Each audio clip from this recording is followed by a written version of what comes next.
Hi guys, so today you have been entered in class 10th and this is a very starting session for the class 10.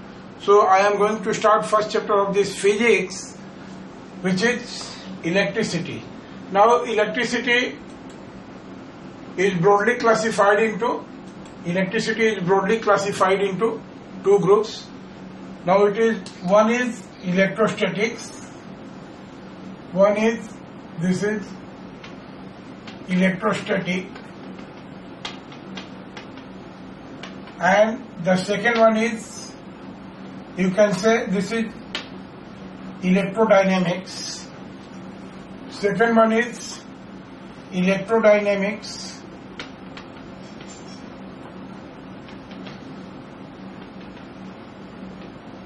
or you can say this is current electricity.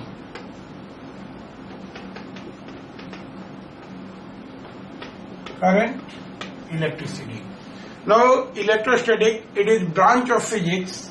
This portion, it is branch of physics which deals with the charge at rest. Now this electrostatics, this deals with the charge at rest. That is stationary charge के बारे में आपको deal करेगा पूरा ये.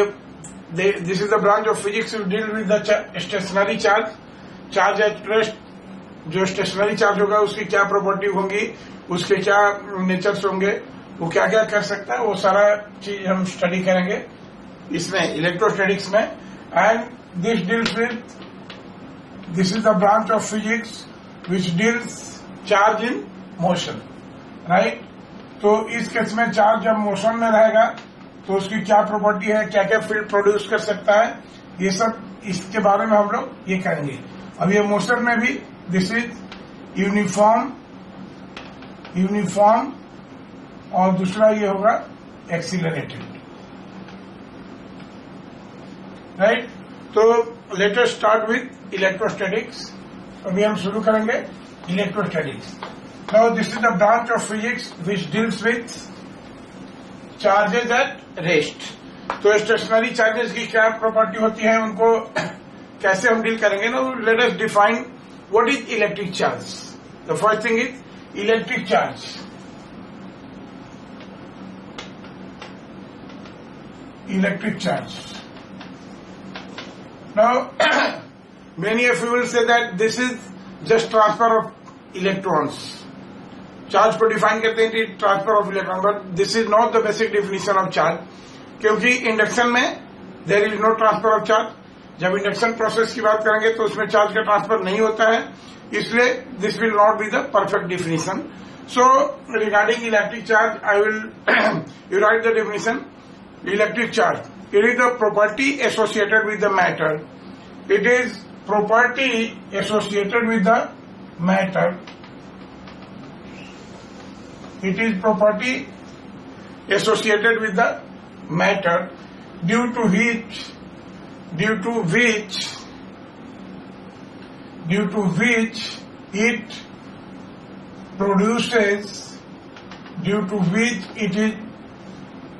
produces and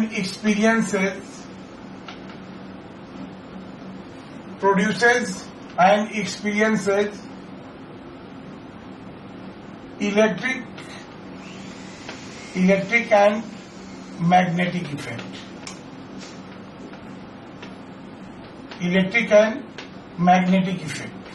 Now the first thing is, in general physics के बारे में हम लोग स्टडी करते हैं matter and energy. Two things, one is matter, अभी तक आप जो भी करते आए हो, one is matter and second is energy. Now physics में यही सब पढ़े होंगे. जैसे मैटर में आप पूरा मैकेनिक्स पढ़े हो, और एनर्जी की बात करेंगे तो हीट एनर्जी, लाइट एनर्जी, ये इलेक्ट्रिसिटी एनर्जी, फिर मैग्नेटिक एनर्जी और न्यूक्लियर एनर्जी. अभी तक मैटर और एनर्जी के बारे में ये हम लोग पढ़ते हैं. Now let me know what is electric charge, whether it is matter और energy. So far as electric charge is concerned, it is neither matter nor energy. ये ना मैटर है न एनर्जी है. But what is electric charge? It is property associated with the matter. It is property. ये क्या है? This is nothing but property of the matter. Matter को जब हम चार्ज करेंगे तो उस मैटर के अंदर एक पार्टिकुलर बिहेवियर हो जाता है कि एक खास तरह की प्रॉपर्टी आ जाती है। जैसे आप लोग इनर्शिया पढ़े हो। What is inertia? It is property of a body by virtue of which it mention its state of rest, or you can say this is tendency of a body to maintain its state of rest or motion. So एक property है, उसका एक behaviour होता है body का। उसी तरह से charge is nothing but property associated with the matter. कैसी प्रॉपर्टी है? इट कैन प्रोड्यूसेज और एक्सपीरियंसेज। चार्ज को अगर हम कहीं रखेंगे तो ये प्रोड्यूस कर सकता है क्या क्या? Electric and magnetic field produce कर सकता है, और it can experiences electric and magnetic effect. अगर चार्ज को हम कहीं रखेंगे तो ये खुद अगर मैग्नेटिक फील्ड में रखेंगे, इलेक्ट्रिक फील्ड में रखेंगे तो उसका इफेक्ट एक्सपीरियंस कर सकता है, right? So this is electric charge. This is the property associated with the matter which produces and experiences electric and magnetic effect, right? तो basically electric charge, this is of two type electric charge. This is of two type. Number one, positive charge, and number two, negative charge.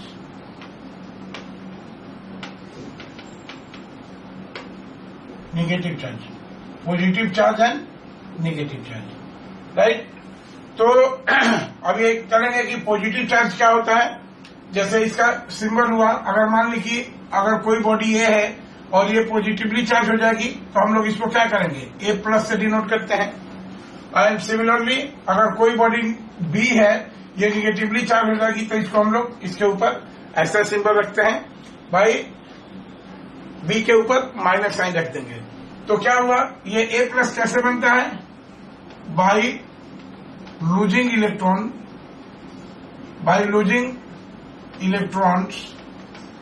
and this is by gaining electron. This is by gaining electrons, by losing electrons and by gaining electron. जैसे ये positive charge का क्या कहेंगे? ये ए plus है। जैसे अगर कोई बॉडी ए है, राइट, ये क्या करेगा? ए प्लस और प्लस एक इलेक्ट्रॉन ये लूज कर देगा तो it becomes positively charge. And similarly ये कोई बॉडी बी है, ये क्या करेगा? इस बॉडी को अगर हम एक इलेक्ट्रॉन और दे दें, if this body gains one more electron then it becomes negatively charge. क्योंकि इलेक्ट्रॉन पर निगेटिव चार्ज होता है, तो ये कंसेप्ट है कि by losing electrons a body becomes positively charge, and by gaining electron it becomes negatively charged. Example में लिखो आप, when a glass rod is rubbed with silk, glass rod is rubbed with silk. Glass रब और silk को अगर हम रब करते हैं, रब मीन्स क्या होता है? रबिंग, रगड़ना, एक दूसरे के ऊपर ऐसे रगड़ देना।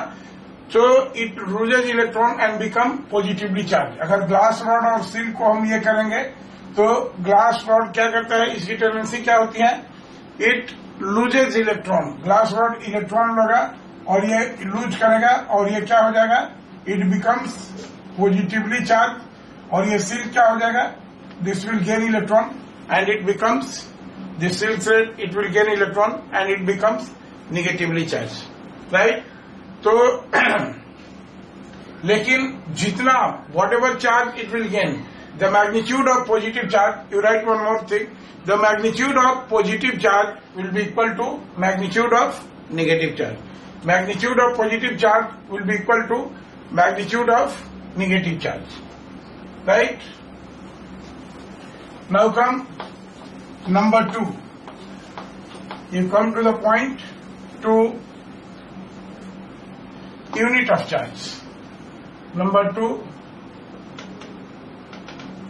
unit of charge. ठीक है? तो in electricity charge is a derived unit. जैसे हम जानते हैं कि इलेक्ट्रिसिटी में क्या फंडामेंटल होती है, फंडामेंटल होती है electric quantity. So charge is a derived unit, right. और चार्ज डिराइव्ड यूनिट होता है तो सबसे पहले डिफरेंट हेडिंग में पढ़ेंगे हम लोग। Number 1 SI unit. What is SI unit of charge? You might be knowing, everybody might be knowing. SI unit of charge is 1 coulomb, 1 coulomb, और इसका सिंबल होता है कैपिटल सी, राइट। 1 कूलम और इसका सिंबल होता है कैपिटल सी। यहाँ पर एक चीज बताना ये होगा कि which is correct. There are 2 options, 1 coulomb और इसका सिंबल 1C, एंड सेकेंड ये हम दें कि 1 कूलम कैपिटल से स्टार्ट करें और इसका सिंबल दें हम 1 small C, which is correct, right. तो आप जानते हो, जैसे आप ये कर लीजिए कि ये this is Coulomb's, it is this unit is named after a scientist coulomb, right. So, if a unit is named after a scientist, it should start with small letters, right? अगर आपको हम बोलेंगे कि you write your name, तो this will start with capital letters. But if a unit is named after a scientist, it should start with small letters. So this will, और उसका symbol क्या होगा? Capital letter से. So this will be the correct one, and this will be the wrong one. Wrong one. आप ऐसा गलती मत कीजिएगा, ठीक है। जब कभी भी हमको कूलम लिखना होगा तो you should start with small letters ऐसे, और उसकी यूनिट होगी कैपिटल लेटर से। और ये कैपिटल लेटर से नहीं लिखेंगे यूनिट, जैसे for example, one more example, 1 metre, 1 metre and 1 metre, कौन सा सही है? तो this is the correct one and this is wrong one, क्योंकि मीटर किसी साइंटिस्ट के नाम से नहीं स्टार्ट होगा, इसलिए ये हो जाएगा। तो SI unit of charge is coulomb, right. And now CGS unit, what is CGS unit of charge? CGS unit of charge, तो सीजीएस यूनिट ऑफ चार्ज में there are 2 units. Now one is CGS unit of charge को हम लोग ये करें यहां से, there is one ESU of charge, this is called ESU of charge, electrostatic unit of charge. You write ESU for electrostatic unit of charge, and this is known as ESU of charge, and this is called Franklin. ESU of charge is Franklin, and this is also called as state coulomb. Right? So ESU of charge, the CGS unit is studied under 2 headings. One is ESU of charge, which is called Franklin, or this is also known as state coulomb, and second it is known as EMU of charge, EMU for electromagnetic unit. EMU of charge, this is EMU of charge, right, and this is called ab coulomb. This is called ab coulomb, right. EMU of charge means ab coulomb, right. So ESU of charge and EMU of charge, right. And what is relation between ESU of charge? So you write 1 coulomb is equal to 3 into 10 to the power 9 ESU of charge is equal to 1 by 10 EMU of charge. 1 by 10 EMU of charge. Right? Yeah, this is the relation. 1 coulomb of charge is equal to 3 into 10 to the power 9 ESU of charge, which is equal to 1 by 10 EMU of charge. अब इसमें पूछेंगे कि which is the bigger one, which unit of charge is bigger one. इसमें से 1 coulomb 3 × 10⁹ ESU of charge and 1/10 EMU of charge. तो generally आप बोलते हो कि एसयू ऑफ चार्ज, लेकिन ये गलत है, क्योंकि अगर मैं बोलूं कि 1 metre is equal to 100 centimetre, now both this systems are representing same length. 1 metre आप जानते हो इतना होता है, 1 मीटर जितना भी होता है, तो 1 मीटर को ये रिप्रेजेंट करता है। 1 metre is equal to centimetre, which is the smaller unit centimetre. तो जिसके आगे का ये न्यूमेरिकल वैल्यू ज्यादा होगा that will be smaller unit, क्योंकि आप पढ़े हो डायमेंशन में n into U is equal to constant. Bigger the unit lower will be its numerical value. जैसा इसमें देखिए मीटर बिगर यूनिट है और ये स्मॉलर यूनिट है, और ये 100 centimetre, smaller the unit bigger will be its numerical value, right. तो आप इसको देख लीजिए, n into U is equal to constant. So 3 × 10⁹ SU of charge is equal to 1/10 EMU of charge. Now from this EMU of charge is the bigger one and SU of charge is the smaller one, right? Now why 2 units of charge? ऐसा क्यों जरूरी है? Why there are 2 units of charge? तो इसमें सबसे पहले हम ये करेंगे कि बहुत कंट्राडिक्शन है इसमें। आप जानते हो 2 यूनिट ऑफ चार्ज, सीजीएस में, एसआई में तो 1 यूनिट है, लेकिन सीजीएस में 2 यूनिट ऑफ चार्ज क्या है? तो आपको 4 के डिफिनेशन में मैं बताया हूं कि it can produce and experience electric and magnetic effect, right. Electric and magnetic effect, तो ये चार्ज इलेक्ट्रिक क्वांटिटी भी प्रोड्यूस करता है and this also produces magnetic quantity. तो इलेक्ट्रिक और मैग्नेटिक क्वांटिटीज के चलते हम 2 यूनिट रखे हैं। और देखिए इलेक्ट्रिक मैग्नेटिक क्वांटिटीज में तो इतना अभी आज के डेट में इतना कंट्राडिक्शन है, there is not any clear theory. एक बोलता है कि इलेक्ट्रिक क्वांटिटी से मैग्नेटिक क्वांटिटी प्रोड्यूस होती है, और दूसरा बोलता है कि मैग्नेटिक क्वांटिटी से इलेक्ट्रिक क्वांटिटी प्रोड्यूस होती है, यानी दोनों एक दूसरे से प्रोड्यूस भी होती है, दोनों एक दूसरे को प्रोड्यूस करती भी है, राइट। तो इस पर थोड़ा सा हम आपको और डिटेल में ये कर देते हैं कि ये इतना जटिल सवाल है जितना कि पहले कौन पैदा हुआ, पहले मुर्गी पैदा हुई कि अंडा, ये इतना कॉम्प्लिकेटेड क्वेश्चन है। और ये हम आपसे पूछें कि पहले मुर्गी पैदा हुई या अंडा, इस क्वेश्चन का जवाब सोच के रखो। कोई बोलता है कि नहीं पहले मुर्गी, तो मुर्गी किस चीज से पैदा हुई?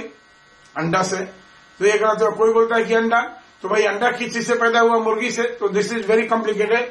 और आप जानते हो कि इलेक्ट्रोमैग्नेटिक थ्योरी ऑफ लाइट में इतना ये होता है, इलेक्ट्रोमैग्नेटिक थ्योरी ऑफ लाइट, उसमें आप पढ़ चुके हो इलेक्ट्रोमैग्नेटिक थ्योरी ऑफ लाइट में, कि अगर कोई भी लाइट एक्स एक्सिस के लॉन्ग प्रोपागेट करती है, ठीक है, तो ये Y axis and this is Z axis, right, Y axis and Z axis. अगर लाइट वाई एक्सिस के अगर लाइट एक्स एक्सिस के लॉन्ग प्रोपागेट कर रही है, तो एक टाइम वेरिंग इलेक्ट्रिक फील्ड पैदा होता है perpendicular to plane of X axis, right. This is sinusoidally varying electric field, और सिमिलरली 10th के लेवल पर ही हो जाएगा। और एक टाइम वेरिंग मैग्नेटिक फील्ड भी पैदा होता है इससे, ठीक है। दोनों का मैक्सिमम एक ही साथ होता है, दोनों एक ही साथ मैक्सिमम होते हैं। अगर इसको हम ऐसे अंडरलाइन करें, हिचिंग करते हैं, तो ये दोनों एक दूसरे के परपेंडिकुलर हैं। अब ये बोलता है कि now this is time varying magnetic field. ये बोलता है कि ये time varying electric field magnetic field produce करता है, और एक थ्योरी कहती है कि time varying magnetic field electric field produce करता है। और आप जानते भी हो जैसे Faraday's law of electromagnetic induction, आप उसमें क्या करते हो कि अगर किसी मैग्नेट को किसी कॉइल के टू एंड फ्रो मूव करते हो, तो कॉइल के अंदर करंट प्रोड्यूस होती है, यानी मैग्नेट से इलेक्ट्रिकल क्वांटिटी प्रोड्यूस होती है। और अभी आप क्लास 10th में पढ़ोगे कि अगर कोई करंट कैरिंग वायर है तो उसके सराउंडिंग में मैग्नेटिक फील्ड होता है, यानी इलेक्ट्रिकल क्वांटिटी से आपको मैग्नेटिक क्वांटिटी मिल रही है, राइट। और भी बहुत सारी थ्योरी हैं। और मजे की बात यह है आज के डेट में कि आप मॉडर्न थ्योरी ऑफ मैग्नेटिज्म पढ़ोगे, तो मॉडर्न थ्योरी ऑफ मैग्नेटिज्म का मेन थ्योरी है कि the origin of magnetism is movement of electron. ये इलेक्ट्रॉन मूव करता है और moving charge electric current produce करता है, तो ये मैग्नेटिक फील्ड करंट से प्रोड्यूस होता है, जो आगे डिटेल में आपको पढ़ाया जाएगा। इसलिए 2 यूनिट की जरूरत पड़ी आपको, 2 यूनिट की जरूरत पड़ी इसमें। एक मैग्नेटिक क्वांटिटीज के लिए जिसको हम लोग बोलते हैं MU of charge half coulomb, और दूसरा इलेक्ट्रिक क्वांटिटीज के लिए which is called MU of ESU of charge, electrostatic unit of charge. Now, third unit of charge is practical unit of charge. Practical unit of charge, practical units, और इसको हम लोग बोलते हैं this is ampere hour. Practical unit of charge is number 1, ये भी 2 तरह का होता है, it is 1 ampere hour, this is known as ampere hour, which is equal to 3600 coulomb, right? And second unit of charge is Faraday, which is equal to 1 Faraday is equal to 96500 coulomb, right? अब ये this is all about the, जैसे practical unit of charge में हम आपको ampere hour बोलेंगे, जैसे हमने बताया कि भाई इलेक्ट्रिक करंट क्या होती है, I is equal to Q by T, ये चार्ज है और ये टाइम है, ये फंडामेंटल है। तो यहां से हमारा क्या हो जाएगा, Q is equal to I into T, I हो गया, आई का यूनिट हो गया एम्पियर और टी का यूनिट हो गया आवर, यहाँ पर एम्पियर आवर के केस में, राइट। और ये 1 एम्पियर आवर की जब बात करेंगे तो एम्पियर को तो ऐसे छोड़ देते हैं, 1 एम्पियर इज 1 एम्पियर, और आवर को क्या करेंगे 60 इंटू 60 सेकेंड। तो देखिए एम्पियर सेकेंड एसआई यूनिट हो गई, and this is equal to 3600, 60 into 60 3600, और एसआई यूनिट ऑफ चार्ज क्या है, कूलम। तो ये हो गया आपका 1 ampere hour is equal to 3600 coulomb. Now Faraday is this is charge on 1 mole of electron. Faraday को अगर हम डिफाइन करेंगे, तो what is Faraday, this is charge on 1 mole of, you write, charge on 1 mole of electron, ठीक है। इसको आगे हम बताएंगे 1 मोल ऑफ, जैसे हम जानते हैं कि Q is equal to N into E, और N कितना लेना है, 1 मोल कितना होता है 6.023 इंटू 10 टू द पावर 23, ये हो गया N का वैल्यू, और एक इलेक्ट्रॉन पर चार्ज कितना होता है 1.6 into 10 to the power -19 coulomb, right. तो अगर इसको मल्टीप्लाई करेंगे तो this will be equal to 96500 coulomb, और this is known as Faraday, right. अब देखिए ये तो सारा चीज हम आपको बता दिए, लेकिन आज कंपटीशन की दुनिया में इसमें से कुछ नहीं पूछने वाला है, स्टेट क्वेश्चन कुछ नहीं आता है कि what is unit of charge. ये क्लास 10 के बोर्ड में जो नेशनल लेवल के एग्जाम होंगे, ओलंपियाड, ये केबीपीवाई, एनटीएससी, ये सब जो एग्जाम होते हैं उसमें पूछेगा which is the biggest unit of charge, या which is the, you write the question, which is the smaller unit of charge and which is the biggest unit of charge, right. तो जहां तक अब ये क्वेश्चन आता है, आप सब कुछ जानते हो, जैसे आप लेंथ के बारे में सब पढ़ चुके हो क्लास 9 में, मैं पूछूं आपसे कि which is the biggest unit of length, which is the biggest unit of length, तो बस आप, कोई बोलता है किलोमीटर, कोई बोलता है ये कुछ दिस दैट, कोई बोलता है एस्ट्रोनॉमिकल यूनिट, राइट। तो आप जस्ट याद कर लो, यहां पर मैं डाइवर्ट हो रहा हूं, लेकिन बिगेस्ट यूनिट ऑफ लेंथ ये जस्ट वही आपके लिए डिफिनीशन हम आपको अब नहीं बताएंगे। बिगेस्ट यूनिट ऑफ लेंथ, ठीक है, this is 1 parsec, 1 parsec, parallactic second, this is known as parallactic second. And smallest unit of charge, smallest unit of length, आप सोचो, वीडियो को पॉज करो और सोचो, what is smallest unit of length? तो this is nothing but size of nucleus, और ये होता है हमारा fermi, this is known as fermi. 1 Fermi is equal to 10 to the power minus 15 meter, right? So this is the smallest unit of length and parsec is the biggest unit of length. 1 parsec is equal to 3.26 light year. तो ऐसे आप ये करें. Now similarly biggest unit of charge. What is biggest unit of charge? आपको हम ये कर दें तो इतना पढ़ा चुके हैं, इतना में आपको मालूम हो गया होगा कि biggest unit of charge is, here biggest unit of charge is Faraday. 1 Faraday which is equal to 96500 coulomb. And smallest unit of charge is, what is smallest unit of charge? This is SU of charge, जिसको हम बोलते हैं, it is Franklin, right? So this is all about unit of charge. Franklin is the smallest unit of charge and this is the Faraday is the biggest one. Now you write the third point. Charge is a scalar quantity. You write the third point. Charge is a scalar quantity.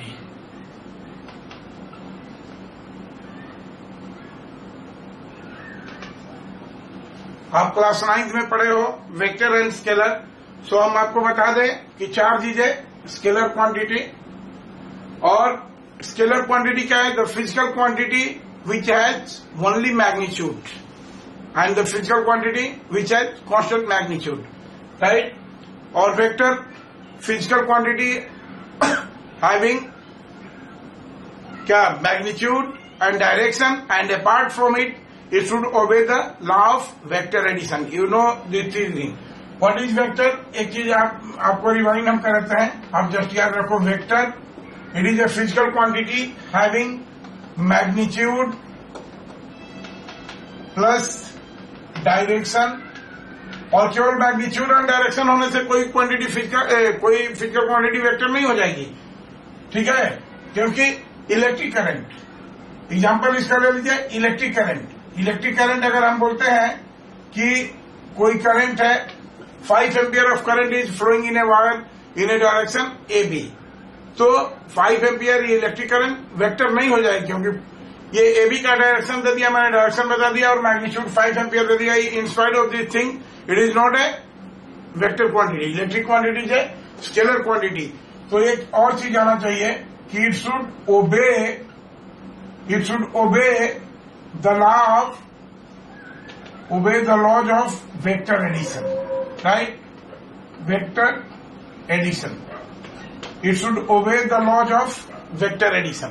तभी एक quantity को हम लोग vector बोलेंगे. और vector addition इतना ये चीज है कि अगर हम वेक्टर 3 को और वेक्टर 4 को ऐड करें तो अब बताइए vector 3 plus 8, this is vector 5, 6, 7, 4, 3, 2 and 1. क्या सही है? वेक्टर 3 और वेक्टर 4 को ऐड करें तो which of the following is correct, right? तो बहुत लोग बोलेंगे कि 3 + 4 7 ये करेक्ट है, या कुछ लोग बोलेंगे कि ये करेक्ट है. लेकिन इट इज वेरी सरप्राइजिंग, ये सारे के सारे ऑप्शन सही हैं. ये सारे के सारे. If you let vector 3 to vector 4 then this will give 1, 2, 3, 4, 5, 6 and it can have infinite value, ठीक है? मैक्सिमम क्या होगा? वेक्टर 3 और 4 का मैक्सिमम होगा, this is the maximum value. Vector a plus B का मैक्सिमम वैल्यू होगा a plus B, that is 3 + 4 7. और मिनिमम वैल्यू क्या होगा?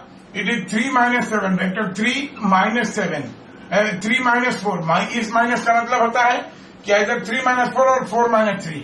सो this will be equal to vector 1, right? ये हुआ a - b, this is vector 1 इस case में.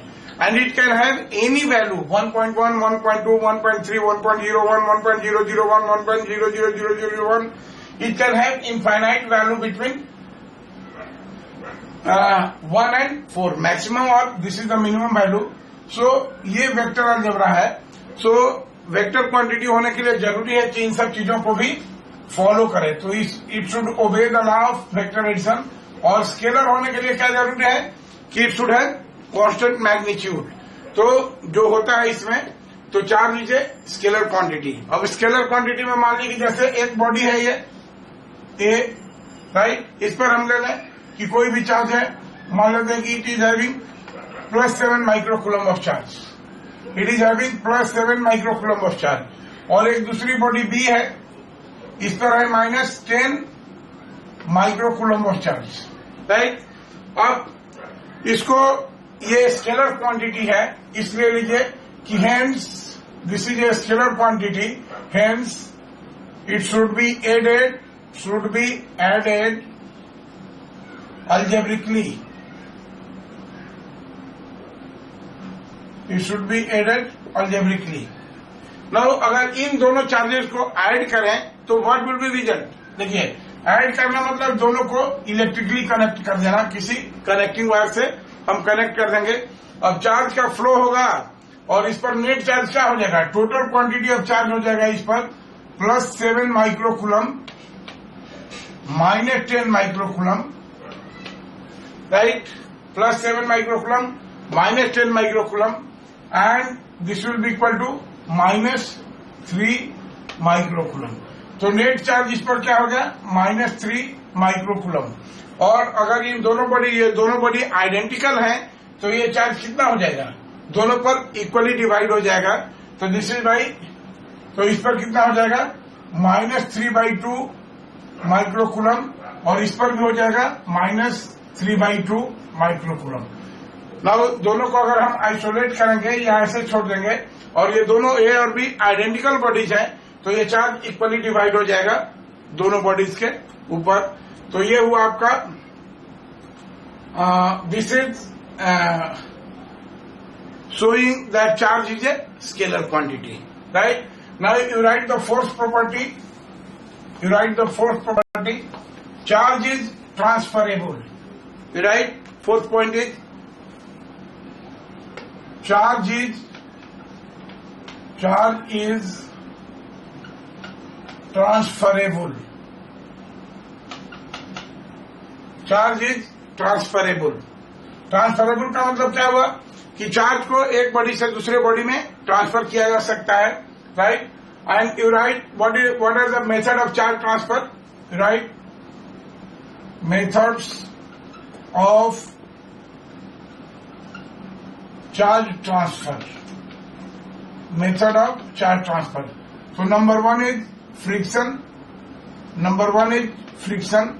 Number two is conduction, number 2 is conduction, and number 3 is induction. Now there are three methods of charge transfer. These are friction, conduction and induction. Now एक एक को deal करेंगे। So आइए शुरू करते हैं हम लोग। The first method is friction. What is friction? जैसे हमने आपको बताया कि दो बॉडीज हैं, ये A और B। A और B को एक दूसरे के साथ रब करेंगे हम, तो there is a transfer of electron. Now जब ए और बी, एक बॉडी ए है और दूसरी बॉडी ए है, और इनको हम रब करेंगे, रबिंग, ये करते प्रोसेस, दिस इज रबिंग। जब ए और बी को आपस में हम लोग रगड़ेंगे, रबिंग मीन्स रगड़ना, तो जब रब करेंगे तो ये इसी में से एक बॉडी पॉजिटिवली चार्ज हो जाएगी और दूसरी बॉडी क्या हो जाएगी, निगेटिवली चार्ज हो जाएगी। Now this is method of producing charge is known as friction. This method is, क्योंकि ये चार्ज का बेसिकली ट्रांसफर क्यों हुआ, फ्रिक्शन के चलते हुआ। अब ये आपको बता दें, क्लास 10th लेवल में ये बहुत सिंपल है, लेकिन आप समझ लीजिए बताना कि क्यों चार्ज का ट्रांसफर हुआ। नाउ जैसे कोई भी बॉडी है, आप हर चीज का आप एटॉमिक स्ट्रक्चर पढ़े होंगे, तो आप एटॉमिक स्ट्रक्चर में सारे बॉडी का इलेक्ट्रॉनिक कॉन्फ़िगरेशन पढ़े होंगे एक एक एलिमेंट का। उसमें आप देखेंगे कि जैसे ही आप इलेक्ट्रॉन देते हैं, तो जैसे ही आप कोई एनर्जी देते हैं, तो क्या होता है, लोअर इलेक्ट्रॉन्स, लोअर ऑर्बिट के इलेक्ट्रॉन्स जंप करते हैं हायर ऑर्बिट में बाय गेटिंग एनर्जी, ठीक है।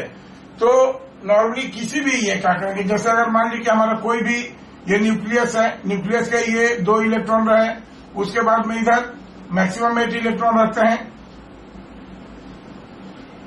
राइट। कोई थर्ड ऑर्बिट है, अगर मान ली कि यही है, तो हम क्या करेंगे कि सबसे पहले इसको हम कोई एनर्जी देंगे, यहां से कोई भी हम इसके ऊपर रेडिएशन डालेंगे, कोई भी किसी तरह की एनर्जी दिए, चाहे वो हीट एनर्जी हो, चाहे लाइट एनर्जी हो, चाहे मैकेनिकल एनर्जी हो, और इसके ऊपर अगर हम एनर्जी देंगे तो इस एनर्जी से क्या होता है कि इसके इनर मोस्ट के इलेक्ट्रॉन आउटर में जाएंगे, और अगर यहां पर होगा, अगर मान ली कि इसको देंगे एनर्जी, तो ये इलेक्ट्रॉन क्या करेगा, ये छोड़ करके बाहर निकल जाएगा। ये इलेक्ट्रॉन, ये जो इलेक्ट्रॉन है आउटर मोस्ट ऑर्बिट का इलेक्ट्रॉन, ये छोड़ करके बाहर चला जाएगा, राइट।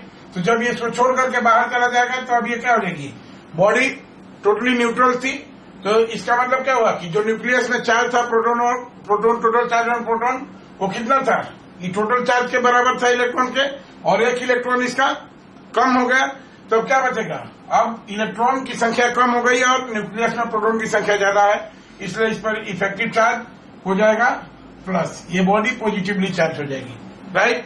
और इस एनर्जी को हम लोग बोलते हैं आयनाइजेशन एनर्जी।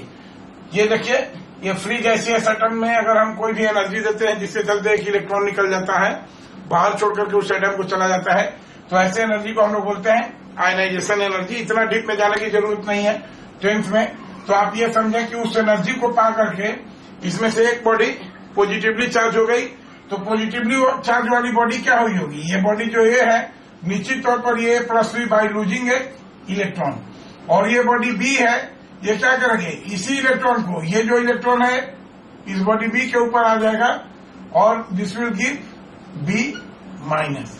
तो देखिए इस प्रोसेस में ए ने एक इलेक्ट्रॉन लूज करके ए पॉजिटिव हो गया, और उस इलेक्ट्रॉन को गेन किया बी, तो बी निगेटिव हो गया, राइट। अब हमने बताया कि एनर्जी देने से आपको चार्ज हो जाती है, ये क्वेश्चन था हमारा। तो अगर क्या किसी मेटल को अगर हम गर्म करेंगे, आप बताएं कि अगर किसी मेटल को क्या हम गर्म करेंगे तो क्या ये चार्ज हो जाएगा, क्योंकि हम हीट एनर्जी दे रहे हैं, नहीं। ये देखिए यहाँ पर एक डोनर है और एक एक्सेप्टर है, एक चार्ज लेने वाला है और एक देने वाला है, क्योंकि एयर का आयनाइजिंग पावर बहुत होता है, उसका डाइलेक्ट्रिक स्ट्रेंथ होती है, वो बहुत ज्यादा होती है, ये हर क्लासेज में आप पढ़ेंगे, और इसलिए एयर को एनालाइज करना बहुत डिफिकल्ट है। 3 × 10 टू द पावर, ये उसको चाहिए, उसकी फील्ड की electric field 3 × 10 to the power 6 volt पर मीटर होगी, तब जाकर के वो एनालाइज होगा, and it is very difficult charge. तो गर्म होने से कोई मेटल इलेक्ट्रॉन नहीं देगा, क्योंकि इलेक्ट्रॉन तो दे सकता है लेकिन उसको लेने वाला एक्सेप्टर नहीं है कोई। सराउंडिंग में एयर है और एयर को एनालाइज करना बहुत डिफिकल्ट है, एयर एक अच्छा एक्सेप्टर नहीं है, इसलिए वो इलेक्ट्रॉन को नहीं लेगा और इसलिए वो मेटल आयनाइज नहीं होगा। So this is about the friction. Now you write a problem. If two bodies A and B are rubbed together, if two bodies A and B are rubbed together, body A become positively charged, body A become positively charged, and body B, when two bodies A and B are rubbed together, body A becomes doubly ionized, positively charged. A double plus, right? तो question है ये कि then mass of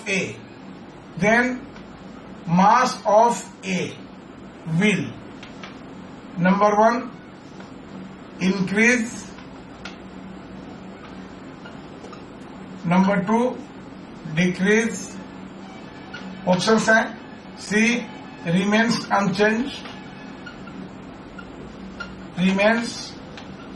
unchanged, and D none, right? जब when A और B को जब आप रब करते हैं, जैसे प्रोसेस ये है कि जब A और B को आपने रब किया तो A become doubly ionize positive charge, B के बारे में कुछ नहीं दे रहा है, हमको मतलब भी नहीं है। इसका मतलब क्या हुआ कि निश्चित ये 2 इलेक्ट्रॉन लूज किया होगा, ये 2 इलेक्ट्रॉन लूज किया होगा, ठीक है। और after all electron is a fundamental particle, तो ये फंडामेंटल पार्टिकल को लूज किया है, इसलिए इसका मास क्या होगा, डिक्रीज करेगा, So correct option is its mass decreases. Right? Its mass decreases. Right? Now come to second method of charge transfer. Now come to second method of charge transfer, and which is conduction. This is conduction. Now this is method B, conduction. Right?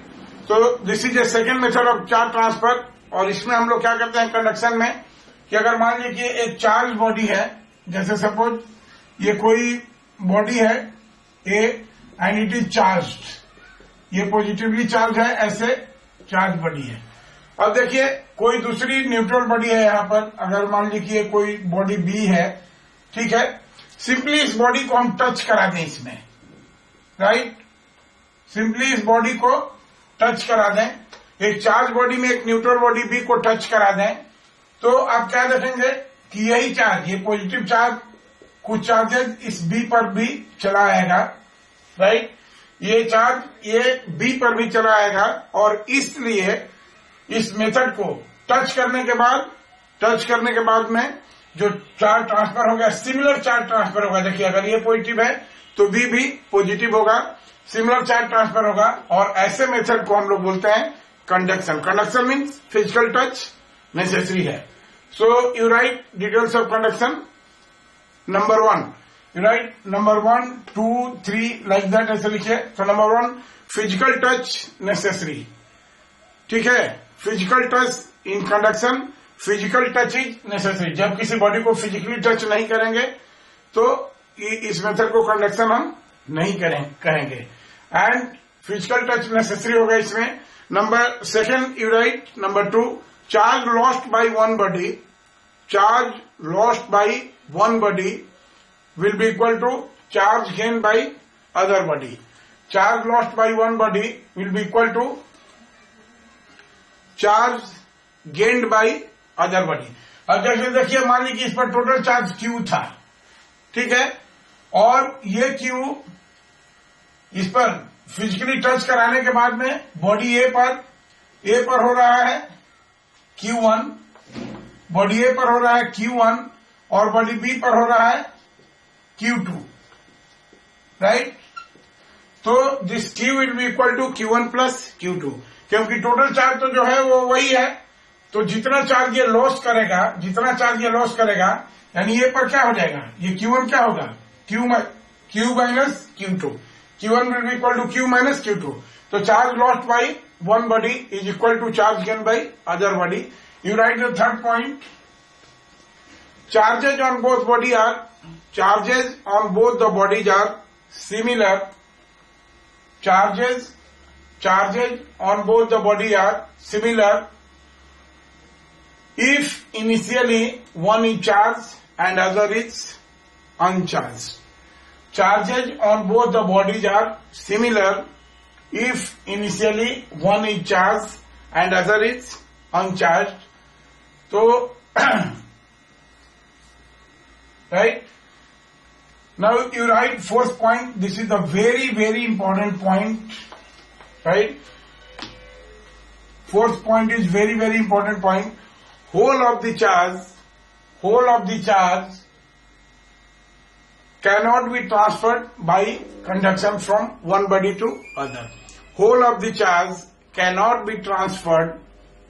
Whole of the charge cannot be transferred by conduction from one body to other.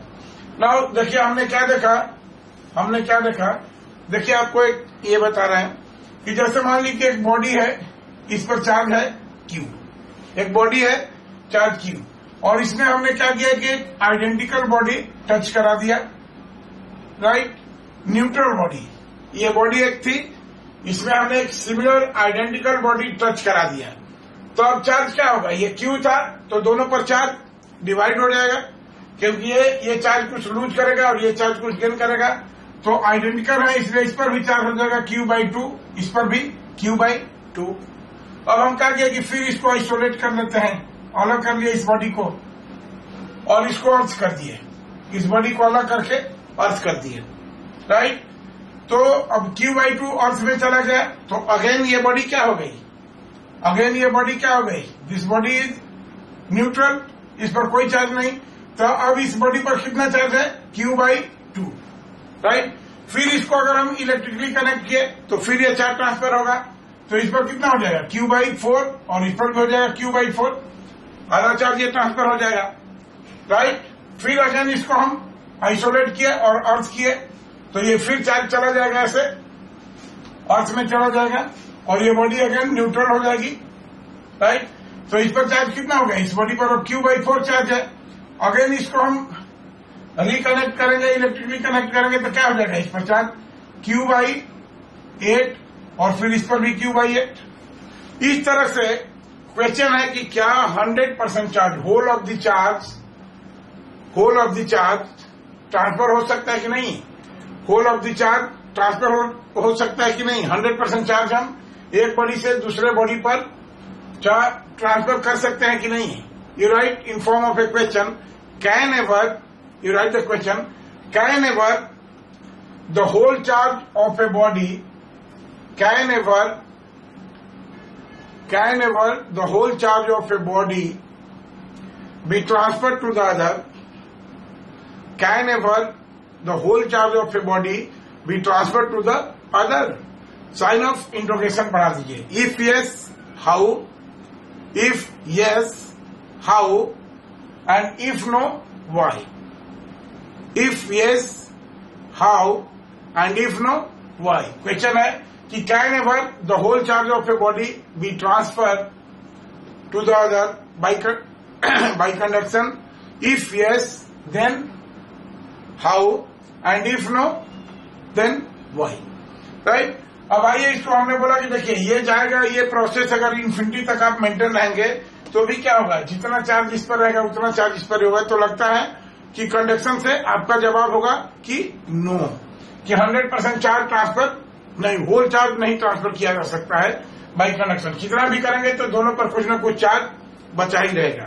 But ऐसे question में अगर इस तरह के question पूछे जाते हैं कि can ever the whole charge of a body be transferred, तो आपको पूरा पॉसिबिलिटी देखना है, एक्सेप्शन देखना है कि क्या ऐसा संभव है। तो इसका आंसर क्या हो जाएगा, यस, राइट। इसका आंसर हो जाएगा यस। आप कब करेंगे, यू राइट एक चार्ज की प्रॉपर्टी है जिसको आगे पढ़ेंगे हम लोग। You write the property of charge, कि चार्ज